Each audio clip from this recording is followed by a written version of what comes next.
देश व राज्यातील विविध महत्त्वाच्या बातम्या पाहण्याकरिता आपल्या हक्काचे पत्रकार टाइम्स या ब्लॉगस्पॉट, फेसबुक, न्यूज पेपर व यूट्यूब चॅनलला लाईक व सबस्क्राईब नक्की करा. धन्यवाद. आणि आता बघूयात एक मोठी बातमी. माण खटाव या मतदारसंघामध्ये गेल्या 15 ते 20 वर्षांपासून सुरू असलेला जयकुमार गोरे आणि शेखर गोरे यांच्यातील राजकीय संघर्ष संपलेला आहे. माजी खासदार रणजितसिंह नाईक निंबाळकर यांच्या यशस्वी मध्यस्थीनंतर जयकुमार गोरे यांच्या प्रचारासाठी शेखर गोरे हे रिंगणात उतरलेत. ठाकरे गटाने तिकीट नाकारलं. त्यानंतर शेखर गोरे यांनी शिवसेना जिल्हा संपर्क प्रमुख पदाचा राजीनामा दिलेला आहे. त्यानंतर त्यांनी राजकीय भूमिका जाहीर केली नव्हती.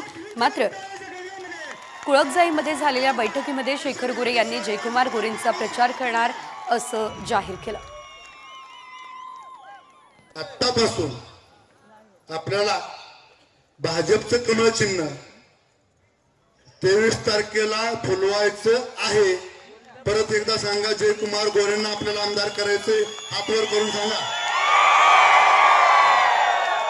दादा ह्या जनतेसमोर शब्द देतो, शेखर गोरेचा शब्द आहे. खटाव तालुक्यातनं